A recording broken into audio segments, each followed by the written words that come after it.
정용실의 뉴스 브런치.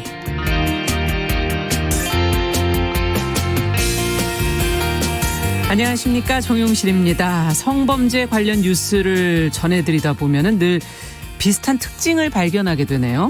죄질은 너무나 나쁘고 피해는 이루 말할 수 없이 큰데 처벌이 항상 미온적이라는 겁니다. 성범죄 양형 기준을 강화하고 사법부의 성인지 감수성을 높여야 한다 하는 지적이 정말 한두 번 나온 게 아닌데요. 대부분 솜방망이 처벌에 그치고 있지요. 자, 이럴 때마다 사법의 정의는 어디로 갔느냐, 피해자 인권은 안중에도 없는 거 아니냐 하는 그런 울분이 여기저기서 들려옵니다. 대법원 산하의 양형위원회가 디지털 성범죄에 대한 양형 기준 설정을 검토 중이고 조만간 구체적인 논의를 시작한다고 합니다.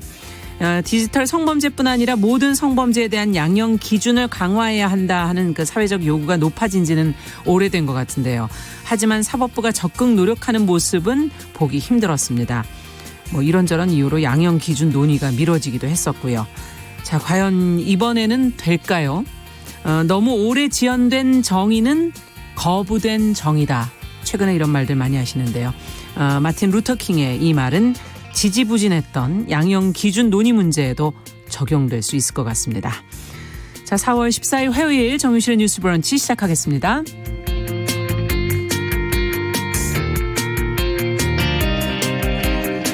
네, 뉴스 브런치 화요일 순서 안내해드릴게요. 오늘도 뉴스픽에서 주요 뉴스 논평을 전혜연 송문희 두 평론가와 함께 자세히 살펴보고요. 시인의 눈으로 뉴스를 보는 시시한가 화요일마다 준비하고 있습니다. 오늘은 어르신들의 우울과 고독감을 달래기 위해서 지자체가 제공한 행복 꾸러미 이야기를 좀 자세히 살펴보고요. 또 행복해지는 시도 그럼 한 편 같이 읽어보도록 하겠습니다. 그리고 환경시대에서는 4.15 총선을 앞두고 환경단체들이 정치권에 제안한 정책들 어떤 것들이 있는지 점검해봅니다.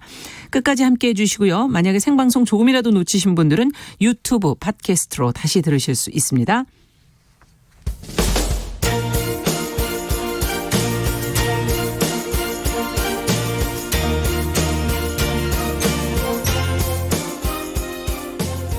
여성을 위한 시사정보 프로그램 KBS 1라디오 정용실의 뉴스 브런치.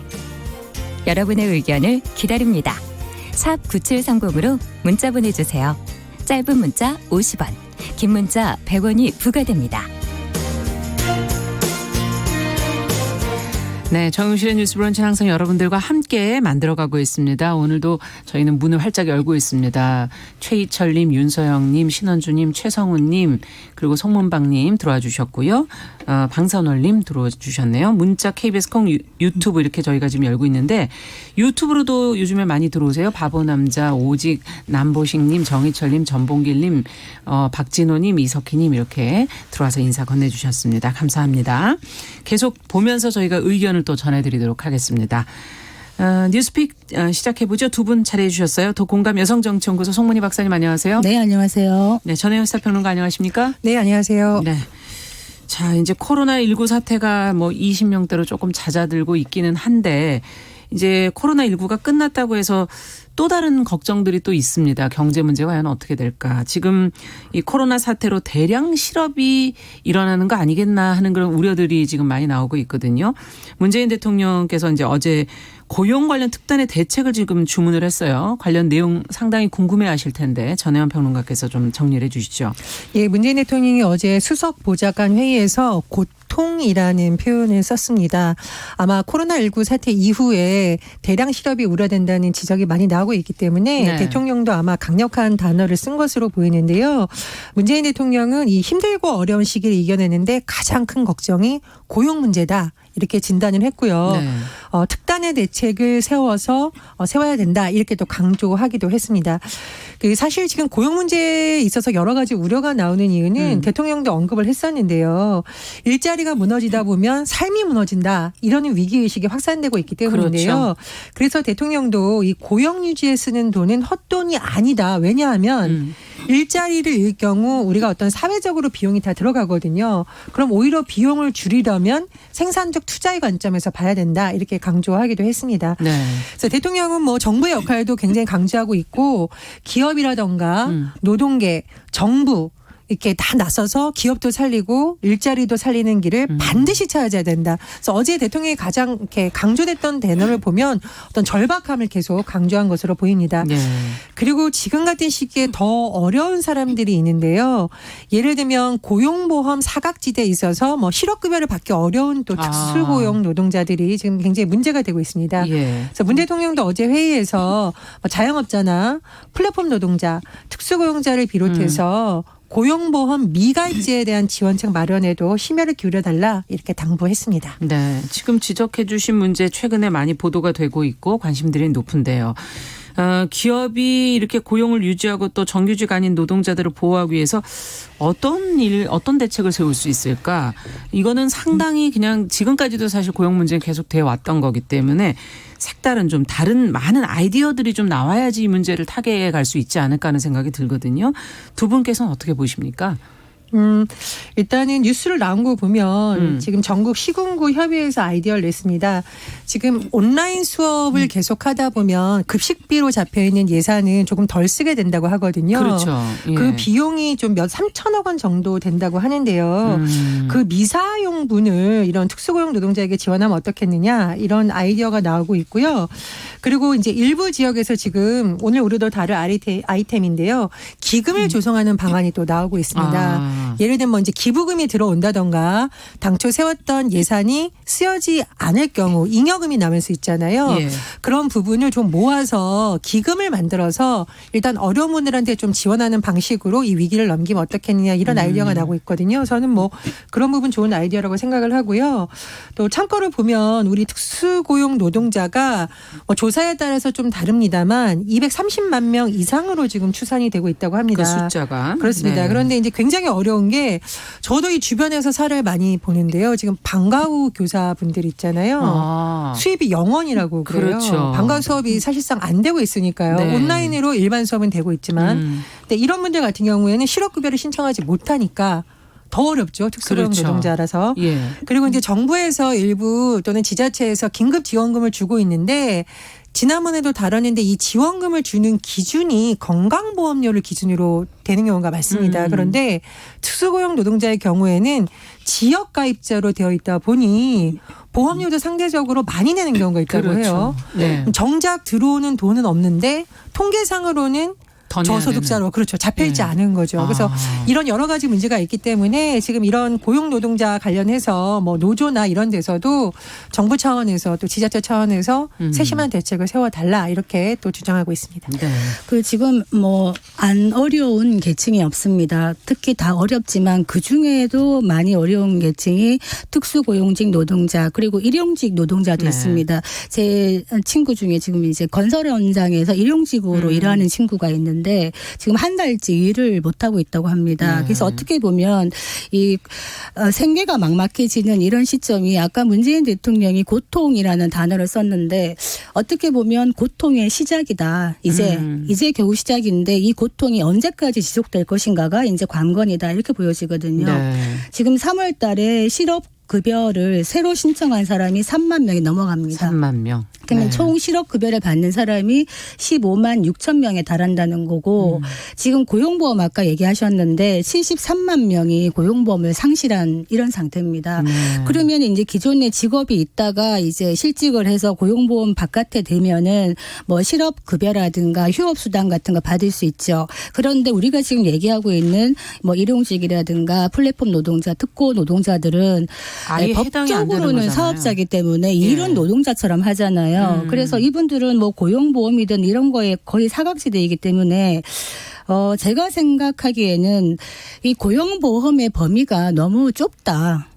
예, 그래서 이 고용보험에 가입할 수 있는 자격 요건을 더 많이 넓혀서 어떻게 보면은 최대한 할 수 있는 최대한. 그래서 지금 민주노총에서는 전 국민 고용보험으로 편입을 하자. 이렇게까지 예. 얘기하고 있는 상황이거든요. 그리고 특수고용직 노동자들이 사업자도 아니고 노동자도 아닌 이런 어정쩡한 사각지대에 방치될 것이 아니라 차라리 이들의 노동자성을 인정하는 걸로 법을 바꾸는 게 어떻겠는가. 뭐 저는 그런 생각이 좀 듭니다. 네. 그런데 그런 법안들이 사실 국회에 제출되어 있습니다. 아, 그래요? 그 특수고용 노동직이 고용보험 적용이 가능한 관련한 내용의 법안이라던가 또는 뭐 고용보험 상관없이 지원받을 수 있는 국민취업지원제도 이런 법안들이 사실 제출되어 있는데 지금 국회에서 처리가 안 된 거죠. 그렇군요. 네, 그렇습니다. 그래서 뭐 선거 끝나고 다시 국회를 연다라는 논의가 있는데 지금 워낙 특수한 상황이기 때문에 이런 법안들에 대한 논의도 좀 신속히 진행돼야 될 것으로 보입니다. 네. 자, 코로나19 이후에 이제 우리의 경제 상황에 대해서 조금 얘기하면서 저희가 실험 얘기를 해봤는데 좀 시야를 넓혀서 이번에 좀 생각해 보죠. 코로나19의 대유행이 되면서 일부 국가에서는 지금 민주주의가 후퇴하는 거 아니냐 하는 그런 얘기들이 나오고 있거든요. 이런 우려에 대해서 어떻게 보시는지 전혜연 평론가께서 관련 내용을 먼저 좀 정리해 주시겠어요? 예, 크게 두 가지로 볼 수 있는 것 같은데요. 우리 요즘 쓰는 용어 중에 많이 쓰이는 용어입니다. 네. 빅브라더라는 용어를 쓰는데 마치 개개인의 모든 사생활을 들여다보듯이 감시 체계를 돌린다는 의미이거든요. 예. 근데 실제로 일부 유럽 국가에서 휴대전화 위치 정보 추적이라던가 체포 이런 것이 그냥 급속하게 진행되도록 계속 국가에서 시도를 하고 있습니다. 그런데 감염병을 막기 위해서 불가피하다라는 주장도 있지만 문제는 그럼 감염병 상황이 가라앉으면 예전으로 돌아갈 수 있냐는 거죠. 이거 잘못하면 어떤 국가가 모든 시민들을 감시하는 시스템으로 갈 수 있다라는 우려가 나오고 있는 거고요. 또 하나의 경우에는 사실 민주주의의 가장 중요한 원리 중에 하나가 의회를 통해서 뭐 행정부라든가 지도자들을 견제하는 역할이잖아요. 그렇죠. 근데 지금 일부 국가에서는 국가 비상사태를 계속 연장시켜 놓고서 의회의 동의 없이 할 수 있는 법안들을 밀어붙인다던가 그것이 결국은 장기 독재 체제를 만드는 안으로 가는 것 아니냐는 우려가 제기되고 있습니다. 그래서 이 많은 전문가들이 굉장히 우려하는 것은 의회의 기능이라던가 또는 시민사회 여론을 수렴하는 기능이 자칫하면 떨어질 수 있다. 그래서 그것이 결국은 민주주의를 결과적으로 후퇴시키는 결과가 오는 것 아니냐. 그런 우려의 목소리가 나오고 있습니다. 네.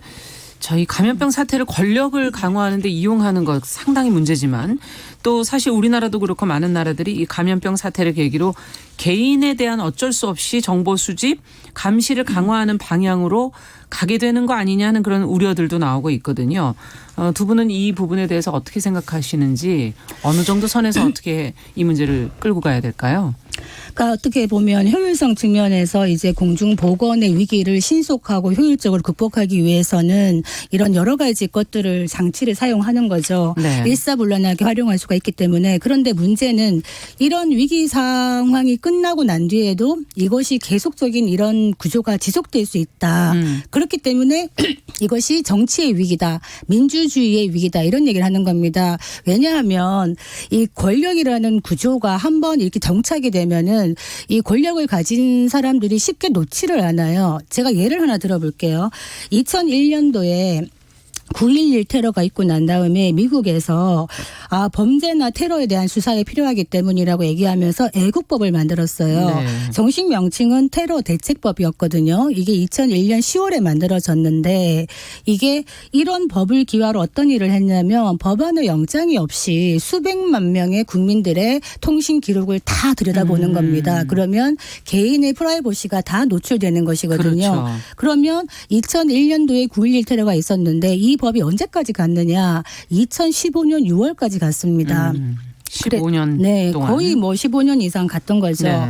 그래서 지금 이 미국이 어떻게 보면 민주주의의 선봉이 있다고 하는데도 이런 식으로 운영이 되었었다는 것이고요. 지금 중국 같은 경우에 이번 그 코로나 사태 때 어떤 일을 하고 있냐면 거의 모든 감시 시스템을 동원하고 있어요. 그러니까 안면 인식 검색을 하고 있고요. 드론을 띄워가지고 국민들의 체온을 다 일일이 체킹을 합니다. 이게 공산주의 국가일수록 더 효율적으로 될 수가 있는 것이거든요. 그래서 어떻게 보면 빅데이터 시대에 이 빅브라더가 될 수 있는 확률은 너무나 높아지고 있어서 사실 우리가 민주주의를 필요 쟁취를 했다 이런 얘기를 하는데 인류의 역사가 민주주의가 이렇게 확대되는 자유에 확대되는 역사였는데 이런 식으로 자유를 제한하다 보면 결국에 안전을 위해서 자유를 제약한다고 하지만 결국에 그 끝에는 안전도 확보할 수 없는 이런 일이 생길 수 있기 때문에 우리가 조금 경각심을 가져야 된다 이렇게 보여집니다. 네. 그래서 저는 최근에 논의되었던 전자팔찌, 손목밴드 예, 이것에 언급이 대해서 됐었죠. 계속 제가 네. 비판의 얘기를 내는 것은 자가격리를 위반한 사람들에 대해서 처벌을 강화하는 것에 대해서는 뭐 국민들이 크게 문제 제기를 하지 않았고요. 그건 역시 감염법 예방법을 국회를 통해서 개정을 했습니다. 그냥 네. 처벌 수위를 올린 것이 아닙니다. 그런데 전자팔찌 같은 경우에는 지금 법적 근거가 되게 미비해요. 그러니까 시행령을 가지고 하려는 움직임이 있었는데 이건 역시 굉장히 문제가 있다라고 보는 그렇죠. 겁니다. 의회의 단계를 건너뛰고 네. 그래서 이런 부분도 한번 생각해 봐야 될 것 같고요. 의료진이 어떤 정부에 대해서 쓴소리를 하는 것을 저는 너무 정쟁으로 몰아가는 것도 사실은 위험하다고 봅니다. 네. 너무 정부를 비판하는 여론으로 활용하는 것도 문제가 있지만 예를 들어서 최근 미국의 앤서니 파우치 소장이라고 굉장히 유명한 우리나라의 질병관리본부 같은 역할을 하고 있는 거죠. 트럼프 행정부에 대해서 굉장히 강하게 비판을 하고 있어요. 네. 그래서 오늘 아침에도 외신 뉴스 보면 뭐 해임을 하네 마네 백악관에서 해임하지 않는다라고 말하는데 사실 전문가들이 과학적으로 입증된 의견에 대해서 신상 공격을 하거나 다른 방법으로 탄압하는 것도 사실은 굉장히 위험할 수 있는 그렇죠. 방법이라고 봅니다. 네. 그 저는 지난번에도 우리 손목밴드 얘기 한번 했었잖아요. 예. 손목밴드의 결론이 좀 어정쩡하게 난 것 같아요. 우리 그때 이거 인권 탄압이냐 아니면 필요한 것이냐 이런 얘기했다가 정부에서 지금 방역 당국에서 이게 법적 근거도 지금 없고 이러다 보니까 자가격리자 중에 동의한 사람들에 한해서 뭐 한번 어겼다든가 이런 사람들 중에 동의한 사람에 대해서 한다 그러는데 이게 뭐 자가격리자분들이 잘 성숙되게 지켜주면 좋겠습니다만 네. 보면은 일탈 행위가 좀 있지 않습니까? 뭐 사우나를 간다든지 여행을 간다든지 이런 일을 하기 때문에 수많은 감염의 위험이 있기 때문에 손목밴드를 어떻게 보면 하는 건데 이 부분을 가지고 이제 인권 이게 뭐 14일밖에 하지 않는 것이고요. 일단 네. 저는 그래서 뭐 손목밴드는 그런 측면이 더 부각이 돼야 되는 게 아닌가 해서 좀 실효성이 동의하에 차기하는 거는 실효성이 좀 떨어진다. 저는 그렇게 보여집니다. 그러니까 동의하에 진행하지 않았을 경우에는 사실은 엄격으로 법적으로 소송이 걸릴 수 있다라고 그렇죠. 전문가들이 그게 지적을 한계죠, 했었습니다. 예. 그래서 심정적으로야 그런 것에 동의하는 싶은 국민들이 분들도 많지만 있으시겠지만 이건 예. 역시 법 개정을 하지 않고 맞습니다. 됐을 경우에 상당한 문제가 일어날 수 있거든요. 그런 면도 같이 봐야 될 것으로 보입니다. 네. 자, 정용실의 뉴스 브런치 더공감 여성정치연구소 송문희 박사 전혜연 사평론가와 함께 뉴스픽 진행하고 있습니다. 자, 이제 총선 얘기로 좀 넘어가 보도록 하겠습니다. 총선에 출마한 후보들 뭐 이제 날짜가 얼마 안 남았기 때문에 바로 내일이죠. 그래서 다 검토들 하셨을 텐데 지금 페미니스트 후보들을 향한 여성 혐오 공격 이게 선거 방해 행위가 지금 잇따라 발생하고 있다는 보도들이 나오고 있어요. 어떻게 된 겁니까? 예, 지금 왜 이제 이거를 페미니스트 후보들을 향한 여성 범죄냐라고 얘기를 하고 왔냐면 지금 젊은 여성 후보들 당에 관계없이 네. 다른 당입니다. 그런데 이 3명의 여성 후보들의 벽보가 훼손이 되고 있는 이런 일이 벌어지고 있는데 어떤 식으로 훼손이 되냐면 하필이면 그 후보들의 얼굴을 찢어 놓는다든지 훼손을 하는 겁니다. 그래서 공통적인 것이고요. 그래서 이 공직선거법에 의하면은 그 정당한 사유 없이 이렇게 뭐 선거 현수막이라든가 벽보 같은 걸 훼손하면 훼손했을 때, 예. 2년 이하 징역이나 400만 원 이하 벌금에 처합니다. 그래서 예. 특히 이제 하나의 대표적으로 이제 그 신지혜 후보 같은 경우에는 서울시장 후보로도 나온 적이 있습니다. 그렇죠. 그때 페미니스트 여성 후보를 자청을 했었는데 거의 20여 곳의 벽보가 그때도 훼손이 되면서 그래서 이제 범인을 잡아봤더니 어떤 얘기를 하느냐 이 후보가 페미니스트 후보를 얘기를 하고 있는데 여권이 신장되면은 남성 취업이 어려워질 것이라 생각해서 훼손했다 이렇게 진술을 했습니다. 그렇게 어떻게 보면 이 제로섬 게임으로 보는 거죠. 네. 여성의 권리가 올라가면 남성의 먹을 것이 그만큼 줄어든다라는 생각을 하는 건데 그래서 이런 부분에 대해서 이 세 후보에 대한 이런 어떤 범죄 행위들 그리고 유세할 때도 이런 층에 좀 젊은 여성 그 자원봉사자들이 많이 한다 그래요. 네. 그러면 반말을 하거나 욕을 하거나 이런 일도 많다고 합니다. 네. 이런 행위를 어떻게 봐야 될까요? 저는 이번에 보면서 굉장히 안타까웠던 것이 벽보를 훼손하는 정도를 넘어서서 거의 폭력으로 한 사례도 있더라고요. 네.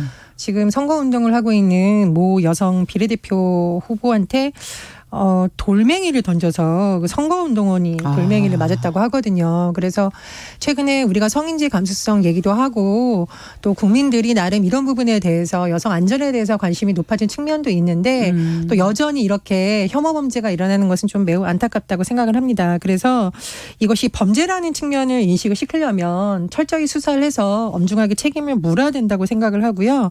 이런 것이 지켜지지 않는다면 각 정당에서 내놓은 여성 공약이 진정성 있게 받아들여질 수 있겠느냐 그런 생각이 듭니다. 그래서 철저한 수사, 엄중한 처벌도 반드시 있어야 된다고 봅니다. 그러니까 우리가 페미니즘 얘기할 때 제가 최근에 이제 젊은 어떤 세대들하고 좀 이야기를 할 수 있는 기회가 있었는데 페미니즘이라고 했을 때 어떤 게 연상이 되냐 그랬더니 그 남성이 젊은 이제 남자 학생이 어떻게 얘기하냐면 페미충이라는 말을 하는 겁니다. 그러니까 한마디로 어떤 부정적인 인식을 갖고 있다는 거거든요. 그 페미니즘이란 말 자체에 대해서 그리고 페미니스트라는 거에 대해서도 부정적인 생각을 왜 하는가 했더니 사실은 페미니즘 자체가 어떻게 보면 성별로 인해서 발생하는 여러 가지 정치, 경제, 사회, 문화적인 차별이나 차이를 좀 제대로 만들자 이런 하나의 운동 아닙니까? 그런데 이거에 대해서 지나치게 도전적이거나 공격적이라고 생각을 하는 것 같더라고요. 그러니까 여자가 뭐 지금 여자가라는 말을 지금도 쓰고 있다. 그러니까 이런 페미니스트 후보들이 국회로 가는 길이 굉장히 멀고 험난한데 그것은 여성이기 때문도 크다. 우리가 유리천장 얘기를 하고 있는데 여의도 국회 유리천장은 콘크리트다. 저는 이렇게 말씀드리고 싶거든요. 그래서 여자 그때 신지혜 후보 벽보가 막 훼손됐을 때도 물어봤습니다. 그 범죄자들한테 왜 이렇게 했냐 그랬더니 여자가 이렇게 똑똑하게 막 나대는 게 싫다. 이런 말을 많이 했어요. 감정적으로. 그래서 근데 그것이 그분들만 국한된 것이 아니라 저도 그런 경험을 많이 하거든요. 제가 이제 정치 평론을 하고 제가 정치학을 30년 이상 공부를 하고 정치학 박사입니다만 어떤 모임에 갔는데 정치학을 전혀 공부하지도 않은 일반인 남성분이 뭐라고 말을 하시냐면 여자치고는 정치를 조금 안 해요. 이렇게 말씀을 하시더라고요. 그러니까 그게 무슨 말이냐면 여자들이 자기보다 많이 안다거나 어떤 데 전문 지식을 갖고 있다는 거를 쉽게 인정하기 싫어하는 어떤 심리가 있다. 그게 왜 그런가. 이런 부분에 대해서 좀 고민을 하게 되는 이런 시점이었습니다. 우리가 아이들에게 차별은 나쁜 거라고 가르치고요. 그렇죠. 예를 들면은 인종차별을 없애기 위해 했던 사람들을 위인전에 실리고 또 장애인들에 대해서도 차별하면 안 되고 피부 색깔이 다르다는 이유로 키가 작거나 크다는 이유로 다양한 종류의 차별이 있습니다. 그리고 문제는 그 차별이 내가 싫어하는 수준을 넘어서 폭력을 행사한다던가 부정적인 용어를 계속 확산시키는 것을 우리가 혐오 범죄라고 하잖아요. 그래서 그런 부분에 대해서도 좀 어린아이들이라던가 어른들 모두 좀 깊게 생각할 필요가 있는 것 같고요. 최근에 여러 가지 사건으로 여성안전 얘기를 하고 있는데 당장 이런 것을 고치기 위해서 입법부에 들어가려고 하는 여성들에 대한 그런 보호부터 좀 제대로 돼야 될 것으로 보입니다. 그러네요. 자, 마지막 뉴스는 지자체에서 받은 그 긴급 재난 지원금 이것을 본인이 아니라 더 어려운 이웃에게 나누자 하는 그런 분들이 지금 많아지고 있다는 좋은 소식이 있어요. 송 박사님께서 관련 내용 좀 정리해 주시겠어요? 네, 지금 뭐 정부와 별도로 전국 지자체 한 50여 곳에서 이제 긴급 재난 기본 소득을 하고 있는데 전북 군산시에 있는 그 주민자치위원 28분이요. 그 10만 원씩을 다 모아가지고 거기다가 20만 원 더 해가지고 300만 원을 시청에다가 기탁을 했습니다. 이 돈 어디에 쓸 거냐? 군산시에서는 더 어려운 저소득 계층을 위해 쓰겠다 이렇게 얘기를 하고 있거든요. 그리고 또 이제 개인적으로도요. 제가 굉장히 존경하는 마음으로 한번 말씀드릴게요. 오비맥주 광주 공장에서 근무하는 김찬수 씨. 이분은 긴급 재난지원금 100만 원을 받기도 전에 미리 기탁을 했습니다. 이분은 아내와 4살, 3살 아들, 딸 4인 가족인데요. 이걸 어디에다가 했느냐. 아이들의 명의로 10만 원씩을 더 추가로 해가지고 기탁을 했습니다. 더 어려운 곳에 쓰여달라. 이분은 결혼 축의금도 기탁을 좀 했고요. 그다음에 자녀 돌잔치 비용도 미리 또 그 전에 했던 어떻게 보면은 기부를 하는 사람이 계속한다. 그러네요. 그래서 이거를 하나의 이제 시민 운동으로 하나 만들어서 가면 어떻겠는가 좀 자발적인 캠페인을 해서 내가 받는 재난 기본 소득이 나도 물론 힘들 수 있지만 나보다 더 힘든 분들이 있으니까 이거를 기금으로 만들어서 정말 쓰여질 수 있게 한다든가 아니면은 지목을 하는 릴레이 캠페인 있죠. 그런 것도 한번 운동이 되면 어떻겠는가 그 생각이 듭니다. 긴급재난지원금이 정말 지금 계속 이어지지 못하고 일회성이 될 가능성이 있기 때문에 여러 가지를 좀 아이디어들을 내주시는 것 같은데 어떻게 생각하십니까? 지금 뭐 이런 것을 하나의 기금으로 만드는 것 여러 가지 제안들이 지금 뭐 인터넷에 보니까 나오고 있는 것 같은데요. 지금 김경수 경남도지사도 사회연대협력기금을 조성하자 이렇게 제안을 했는데 저는 예. 좋은 시도라고 봅니다. 왜냐하면 보시면 알겠지만 세금으로 어떤 지원금을 마련하려면 추경을 해야 되는데요. 맞아요. 시의회든 도의회든 상당히 의회를 소집하고 하는데 많은 행정력도 들고 시간이 듭니다. 그래서 네. 긴급하게 필요한 사람들한테 지원해 줄 때 시간이 많이 소요되기 때문에 이렇게 협력 기금을 만든다면 세 가지를 다 해결할 수 있다. 첫 번째로는 좀 빨리 지급을 할 수 있고요. 그렇죠. 두 번째는 민과 관이 같이 할 수 있기 때문에 예. 세금을 너무 많이 든다. 이런 부분도 좀 줄어들 수가 있는 거고요.